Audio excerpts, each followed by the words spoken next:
So guys আজকে আমি চলে এসেছি মালদাতে আমার দিদার বাড়ি। তো ওখান থেকে আজকে আমরা প্ল্যান করেছি যে আজকে রেস্টুরেন্ট গিয়ে খাবো। তো আজকে জামাই ষষ্ঠীর স্পেশাল রেস্টুরেন্টে গিয়ে খাবো আমরা। তো চলো তোমাদেরকে শেয়ার করছি। তোমরা আরও ব্লগ দেখতে হলে তোমরা লাইক কমেন্ট আর শেয়ার করবে, আর সাবস্ক্রাইব করতে একদম ভুলবে না, অবশ্যই করবে। এবার চলো, আমি টোটোতে উঠে গেছি, আমরা সবাই মিলে যাচ্ছি। তোমরা দেখতেই পাচ্ছ যে আমরা কে কে যাচ্ছি, ভালোভাবে দেখে নাও, তাহলে দেখতে হবে আমার সাথে মাম্মামও যাচ্ছে। তো চলো যাওয়া হোক। প্রচণ্ড গরম ছিল, প্রচণ্ড রোদ, দেখতেই পাচ্ছ তোমরা। তো চলো আমরা নেমে গেছি, এবার লিফটে উঠবো, লিফটে উঠে আমরা পৌঁছে যাব। তো চলো আমরা চলে এসেছি, এবার ভেতরটা তোমাদেরকে শেয়ার করছি, দেখে নাও কেমন সুন্দর।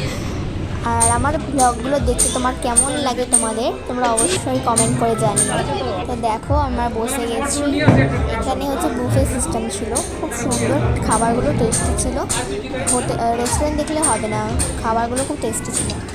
তো দেখে নাও এখন আমরা কে কে এসেছি, এখানে দেখতেই পাচ্ছ, পাপা মামা মামি, তারপরে আরও অনেকেই দেখতে পাচ্ছ। তো দেখো আমি এখানে বসে আছি, আমাকে তো চিনতে পারছো তোমরা। তো মাম্মা ওখানে বসে আছে, দেখো তোমরা একটু খাবার চলে এসছে। এবার আমি টেস্ট করে দেখবো কেমন। ভালোই আছে, টেস্ট আছে, ভালোই ছিল, সব খাবারই টেস্ট ছিল।